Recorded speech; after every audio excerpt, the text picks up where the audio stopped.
Bismillahirrahmanirrahim. Assalamualaikum warahmatullahi wabarakatuh. Bagaimana kabar anak-anakku semuanya? Sehat selalu? Alhamdulillah, kita bertemu kembali di materi tematik bab listrik. Anak-anakku kelas 6, Ustadz ucapkan selamat ya atas pencapaian rapot tengah semester yang telah diterima hari Sabtu kemarin. Oke. Sekarang kita lanjutkan materi bab energi listrik di buku paket halaman 39. Baik, alhamdulillah, berikut adalah penjelasan mengenai gejala kelistrikan. Yang pertama adalah gejala kelistrikan, ya. Ini bisa kita praktekkan dengan menggunakan beberapa bahan yang telah disebutkan di halaman 40. Yang pertama adalah satu, kita menyediakan penggaris plastik. Yang kedua adalah potongan kertas, dan yang ketiga adalah kain wol, dan yang keempat adalah balon yang sudah ditiup. Tetapi kita juga bisa melakukan hal tersebut dengan hal yang sederhana. Cara-caranya adalah gosokkan penggaris pada rambut yang kering dan tidak berminyak. Dan yang kedua adalah dekatkan penggaris tersebut pada kertas, ya, kertas yang telah disobek kecil-kecil. Dekatkan penggaris tersebut dan amati apa yang terjadi. Di situ ada gejala kelistrikan. Arus listrik adalah aliran muatan listrik pada rangkaian tertutup yang mengalir pada tempat yang berpotensial tinggi atau bisa disebut dengan kutub positif ke tempat yang berpotensial rendah atau kutub negatif. Berikutnya adalah tegangan listrik. Perbedaan potensial antara kutub negatif dan kutub positif.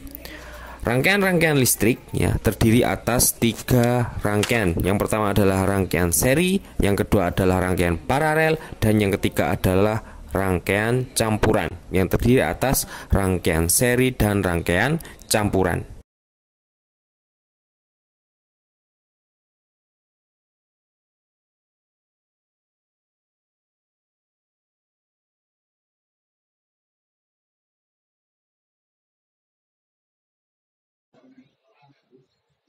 Di sini Ustadz akan menjelaskan yaitu terkait dengan konduktor dan isolator.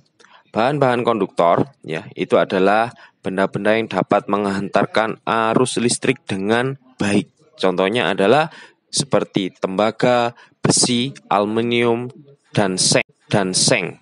Tetapi pada konduktor yang paling baik adalah yaitu berupa tembaga, seperti yang kita lihat pada kabel. Ya, kalau kita amati kabel itu di dalamnya ada tembaganya. Yang kedua adalah isolator. Adalah benda-benda penghantar arus listrik yang buruk. Contohnya adalah plastik, kayu, udara, kertas, air, dan karet. Kalau kita lihat pada kabel tadi itu, ya, kabel itu di dalamnya adalah lapisan konduktornya dan di luarnya dilapisi oleh lapisan isolator.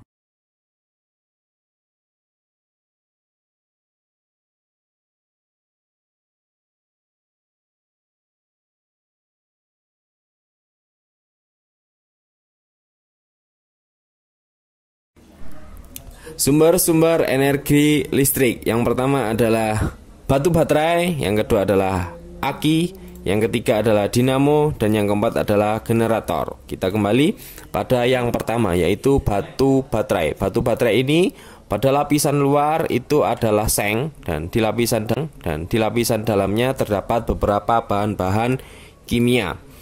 Seperti yang kita amati di rumah kita melihat batu baterai ini tidak asing, ya, bagi kita. Banyak sekali di rumah yang dimanfaatkan untuk memberikan energi listrik pada jam, pada mainan, maupun pada lampu senter. Dan yang kedua adalah aki, ya. Aki ini kita bisa melihat pada kendaraan bermotor, yaitu terdapat pada sepeda motor dan mobil, ya.